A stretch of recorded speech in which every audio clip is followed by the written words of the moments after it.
Good evening to the aspirants of the as well as the students of the SLW-722 through my virtual class on 10/5/2023 from 9:10 to 9:50 p.m. And today that we would like to deal the effective functioning of the human rights mechanism, adoption and strengthening the United Nations and the human rights. Of course, this we already covered earlier classes, but I will show you the next today's. This is the thing which I would like to share with you, and I'm sure that you could see it. Am I right? Okay, let me close this one. Then I would stretch this one so that you could see it. Right. Could you see this one? Participants, yes, this is actually the thing that which I am going to deal today, and that is the, Welcome to the students of the SLW-722 to the virtual class today, 9/10, 11th May 2023 on Cisco Bex platform. Given its predictable and consistent jurisprudence with the remarkable independence from the political conflict, the International Court of Justice has undoubtedly become the most effective principal organ of the United Nations to protect and promote the human rights in the world.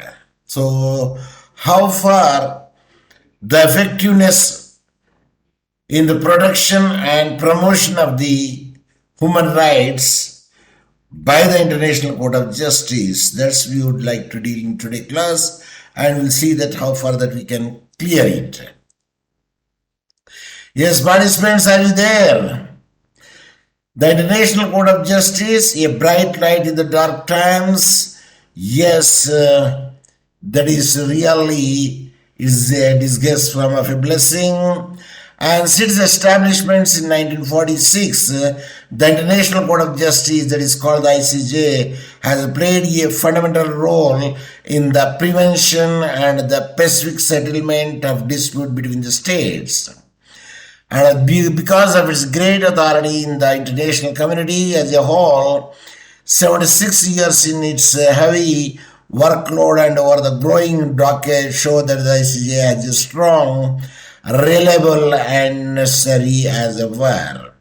The ICJ, as any court, is of the course subject to the limitations, its lack of enforcement power being an important one, but its durability and success and are the perhaps even more remarkable in the light of the unique limitation of operating as an international organ. Yes, that is the sixth organ, which is only not in the New York but in other place, that is called Netherlands, The Hague. Yes, it is the palace. Given its predictable and consistent jurisprudence with the remarkable independence from the political conflicts, the court has undoubtedly become the most effective principal organ of the United Nations.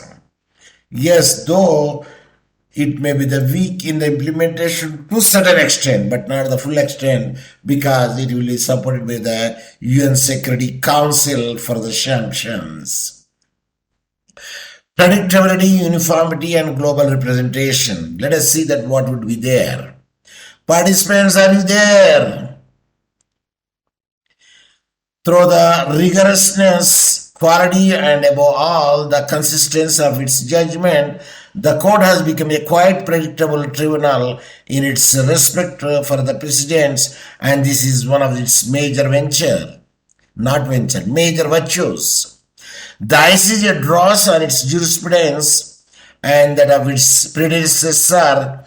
Before the ICJ, there is the Permanent Court of International Justice was there, and to make the consistent interpretation of the international law or the successive ruling, and built on an important body of precedent.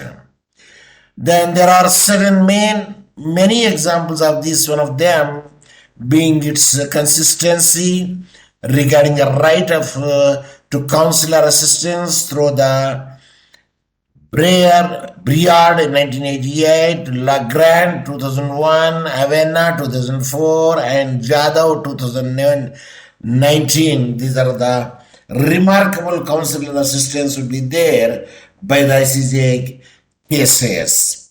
There is the Briard case is there 1988, and Legrand case is there 2001, and Avena case is there 2004, and Jadhav case is there 2019.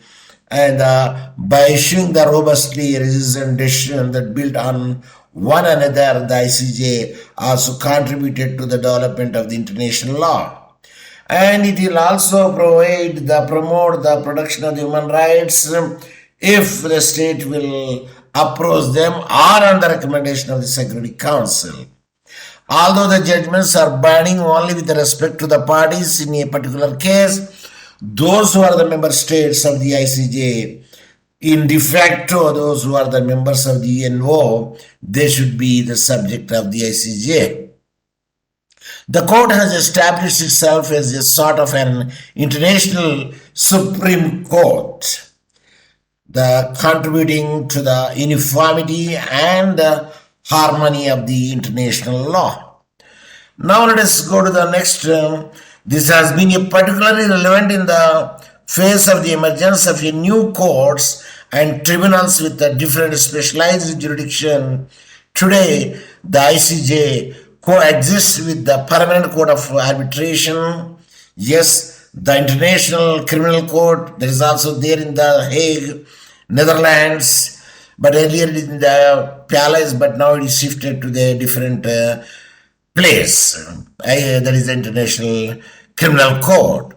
On human rights, the Court of Justice of the European Union, yes, this is also court in Strasbourg, the International Residual Mechanism for the Criminal Tribunals, the Residual Mechanism for the Special Tribunal for the Lebanon, yes, when the case was there, and extraordinary chambers in the courts of the Cambodia, yes, for the violation of the human rights in the various places, including the genocide in the Rwanda. And with the ad hoc mechanisms such as the panel established under the aegis of the, or we can say aegis of the World Trade Organization, WTO, and other like those under the Chapter 31st of the United States Mexico-Canada agreements. So what I want to say is the ICJ really plays an important role, and it will be played also because to maintain the human rights violations cases as well as in other matters also where the member states were agreed to that one. So these proliferations and the judicial mechanism at the beginning of the 21st century gave rise to the discussion in the scholarly circle on the possible fragmentation of the international law. The fear was that these judicial bodies could have different or even contradictory interpretation given that international law lacks the vertical control mechanism to guarantee the uniformity similar to those existing in the domestic law. Yes, in the domestic law, there is the force would be there, the state will take into account, but in the international law, yes, it is the UN will back the force, and in European law, even the inter-American system judgments also will be implemented by the ICJ and the International Criminal Tribunal for the former Yugoslavia, JCTY, with the different thresholds regarding the international crimes further fuel this debate.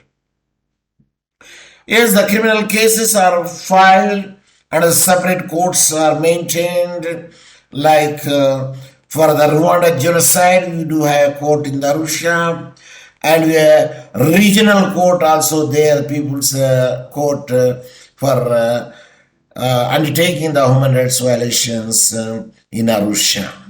And in 2006, the International Law Commission embarked on the elaboration of the study to address this matter, as mentioned by the former president of the ICJ, Rosalind Higgins. Now let us see what this says.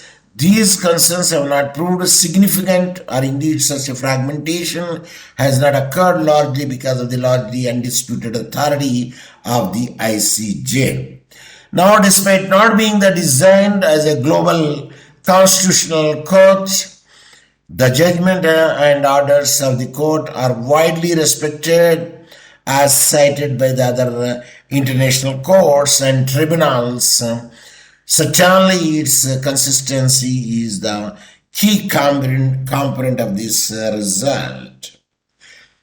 Now let us go further. Additionally, the informal dialogue between the courts in the international systems has played an important role for the benefit of the uniformity, despite the happening of the record in different environments, such as the academia. Such dialogue reflects the certain degree of the coordination between the judges of the different international tribunals, as well as the widespread respect for what has become in practice the preeminent role of the ICJ. Further evidence of the importance of the ICJ is found on the wide regional participation of the states that have resorted to the ICJ to solve their disputes by the peaceful means. So overall, the idea of the ICJ is there. There would not be any encroachment of the sovereignty. There would not be any waste of the time or the waste of the energy, and amicably resolve the peace settlements so that the peace would be maintained on the planet Earth. So that is the motto and intention of this ICJ. Even when the just over 70 states representing just over their third union members have accepted its compulsory jurisdiction, the court acted shows that the states from all the regions of the world and from the different legal system continue to bring the cases to the ICJ. Yes, because that is only the organ where it can be solves problems among the states if there is a violation should be there among the states, including those who have not completed compulsory jurisdiction but come to the court invoking a treaty dispute settlement clauses and through the special arrangement. Yes, even a special arrangement could be made over there to see that the ICJ will entertain such a case, and this not only legitimizes the work of the court, it also offers an opportunity for truly global approach to the interpretation and implementation of the international laws. In addition to that, to push this even further, Romania recently put forward a declaration in support of the court's jurisdiction and promoting the court jurisdiction and promoting the acceptance of the compulsory jurisdiction over the 30 states have already joined this declaration, including Mexico. Yes, when such a declaration should be there, it is not the compulsory would be there on the states to join it unless until it is good to them. But overall, it is very good to join it, such a declaration, because it is brings the peace, and when the peace is there and the growth is there. So effectiveness is concerned during this speech at the initial sitting of the court on April 18, 1946. The first president of the General Assembly, Paul Henry Spaak, said, "I would not venture to assert that the International Court of Justice is the most important organ of the United Nations, but I think I may say that in any case is none more important." Yes, in one way, in another way, it is maybe a part of it.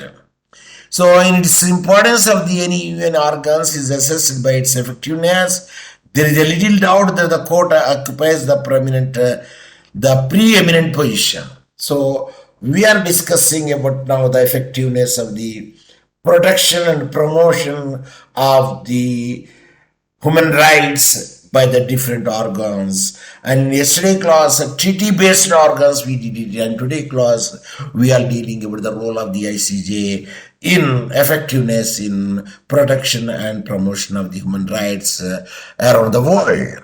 There is a little doubt that the court occupies a prominent position based on what we can call its a success rate. The ICJ has established itself as the most effective of the principal organ of the UN, unlike the General Assembly and the Security Council, and whose resolutions are often ignored, even despite the binding nature of the Security Council decisions.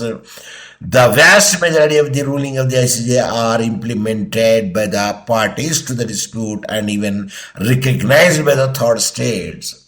Sometimes, even the UN declarations, the parties may overlook it, the resolutions, but the disposition of the ICJ cannot be ignored. The majority of the ruling of the ICJ are implemented by the parties to the dispute, even recognized by third states, even the third states, which are not even members, if they bring the case to the ICJ. This occurs despite the lack of conceived capacity of the court to ensure the compliances and the fact that its ruling can entail the far-reaching consequences. But even challenges with enforcement can be handled within the, because of the two covenants made the strengthen the effectiveness of the and implementation also. The international system, such as been them case with the Avena judgment, what are the good example, which led to the Mexico returning to ICJ in 2008, requesting an interpretation of the judgment, even to the adoption of a resolution by the General Assembly in 2018, urgently calling for its full and immediate compliance. Yes. Sometimes the UN declarations also may be ignored, but ICJ decisions cannot be ignored. It will be followed in toto. Despite the occasion of such challenges, until this day, the cases of the non-compliance continues to be exceptional. Only rare cases that would become excel. Otherwise, that decision will be given by the ICJ will be the fatal sense that will be implemented as far as the most extent. For instance, his judgment in the reparations of the February 2022 in the case of armed activities on the territory of the Congo Democratic Republic of Congo versus Uganda, that is the case law. The court fixed the amount for the compensation due from the Uganda to the Democratic Republic of Congo, DRC, the total US dollars 325,000,000 for the damages of the person's property and natural resources. The court ordered that the reparation should be paid in 5 annual installments of US dollars 65,000,000 starting last September, and Uganda complied with the ruling and made the first payment to the DRC on time. That is the reason we can say whatever the decision made by the ICJ are the binding, and it will be implemented without any hesitation. Very rare exceptional cases, I can say no exceptional cases. There is the result of the consolidated trust of the member of the states in the court, which in various circles results in the increasing number of the countries submitting the dispute to its jurisdiction. Now let us see that in assessing the work of the ICJ, we also have to recognize the enormous relevance of its advisory role. It is a both roles, advisory role, and it may decide the cases also. Like that DRC versus Uganda, it is made. The court has a rendered opinion on relevant issues such as the legality of the threat or the use of the nuclear weapons in 1996, and the legal consequences of the construction involving the occupied Palestinian territory. There is another issue in 2004, and the legal consequences of the separation of the Chagos archipelago from the Mauritius in 1965.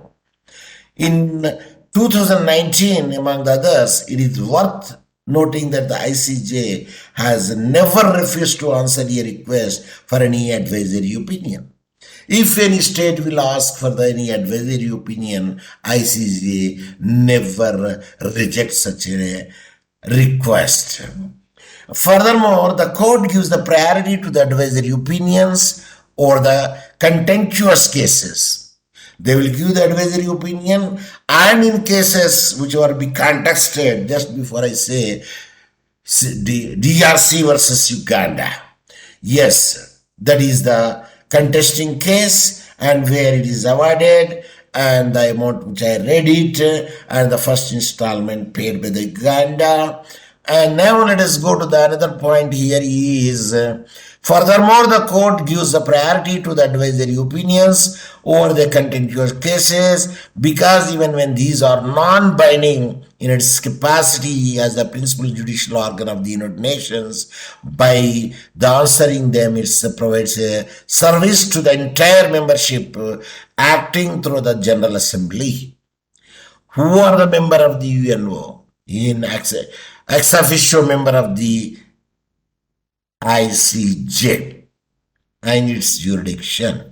So the General Assembly, the Security Council, or any other entity authorized to ask for an advisory opinion.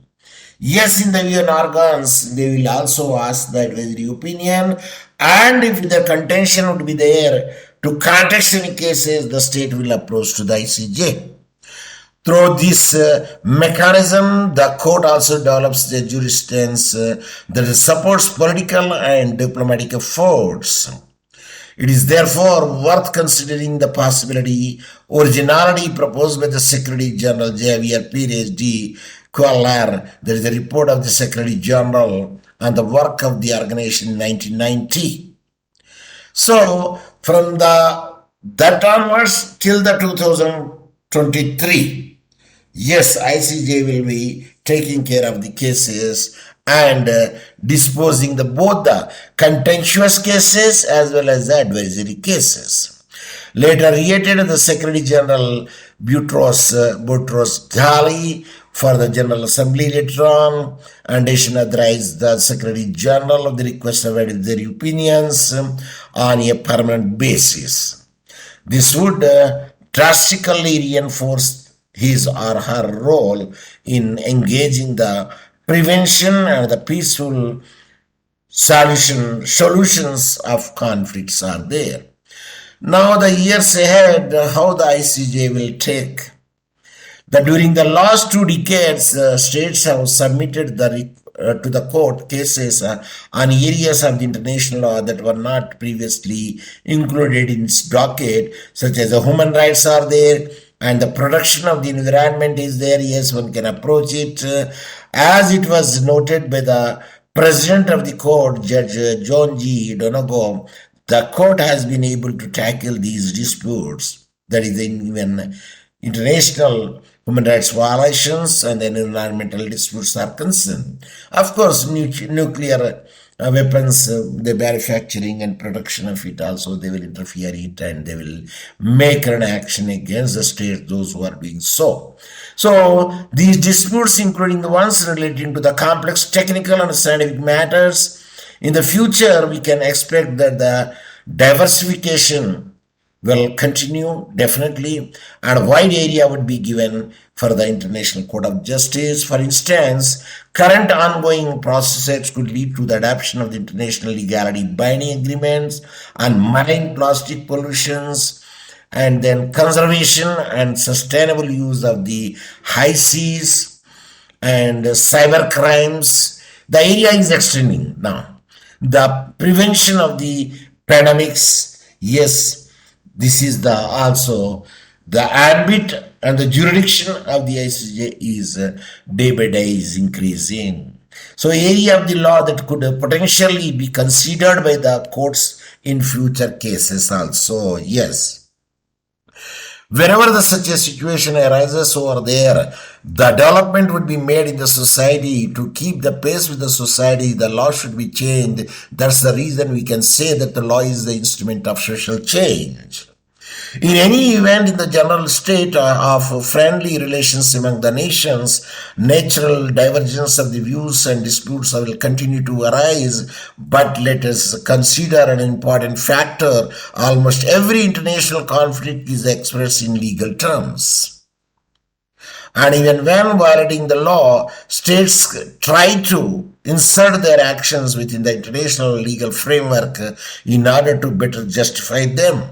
Yes, any given political or even military conflict has a legal component that allows the parties to express their grievances in the language of the international law. That is the rights and the obligations, which leads us to say that even in these extreme circumstances, international law matters. Consequently, the relevance of the ICJ will only anchor itself further and further. As I told you, the jurisdiction of the ICJ is time to time is increasing over there, and they would like to entertain the cases of a different nature. Just before I mentioned, like cyber crimes, like the environmental issues, the pandemic, vice versa, and etc. The relevance of the ICJ will only anchor itself further and further. Yes, in other words, as long as the rule of law is concerned, continues to the some and the cornerstone of our common project of a peaceful coexistence, the court must continue to be the central institution. Yes, otherwise there will be the chaos and there will be the mob violence, genocide, and public, the law and order will be disturbed. As with any international institutions, challenges will remain definitely, as it is evident from the issues raised in this text. There is still much room for the improvement in areas such as the acceptance of the jurisdictions and compliances and enforcement of the decisions and even the addressing the diversity and multilingualism. Notwithstanding these challenges, the truth is that during its first 76 years, the court has rendered a major service to the international community, and it has made a unique contribution to the world peace on the earth planet. So when diplomacy has failed and arms are again restored to, international law remains the last possible language. States, we should therefore never underestimate the power of the court of law, and most particularly the power of the International Court of Justice to accomplish the purposes and principle of the United Nations. That's why we'll say, however you may be high, I repeat, however you may be high, the law is above you.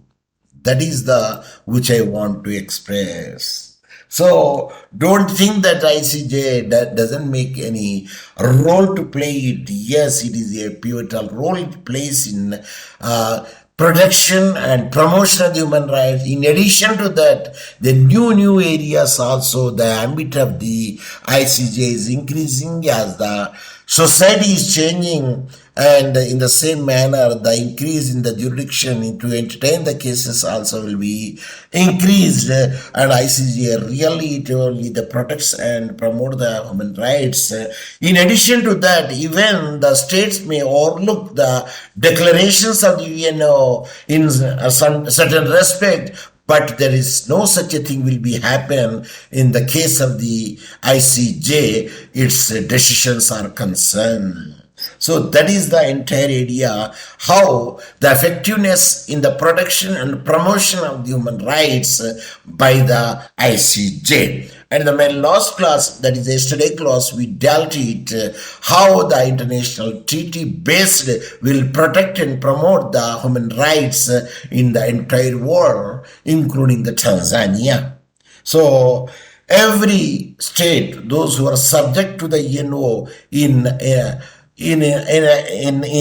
ex officio, the member of the ICJ. So that was the thing. Again, I told you that by the blessings, by the virtue of the United Secretary General and the UNO and the Security Council, in addition to that, the ICJ, there is a International Criminal Court also established in the Netherlands. It is earlier in the palace, but now it is shifted to the new area. Now it will clearly maintain the criminal cases, and a summons were issued to Putin to see that how far that he made such a damage in the Ukraine. Yes, they may interfere in that matter on the representation of the either individuals or by the nations or by the organizations where the human rights violations are occurred over there, and unruly things would be there. The encroachment of the sovereignty on a particular state would be made, because every state is a sovereign state, but a mighty state cannot make and overcome and encroach a small state which is also a sovereign. So in this way, the effectiveness of the ICJ will be studied, and in the next class we will say how far the effectiveness in the protection and promotion of the social, that is the one of the organ that is we'll study tomorrow. I mean the next class, because I told you, the special organ is there regarding the centers of human rights centers also there, human rights commissions also there, and the different organs will also plays an important role to see that how the effectiveness would be made in production and promotion of the human rights. With this, I would like to stop my today's class. Participants, are you there? Today, participants are Kimia. So that tomorrow that we will see how far the effectiveness would be there, the different agency will play in a role. With this, that I would like to stop. Usiku moimo, indota injema, Mungu akubariki na kukulinda.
Tanzania, tumisha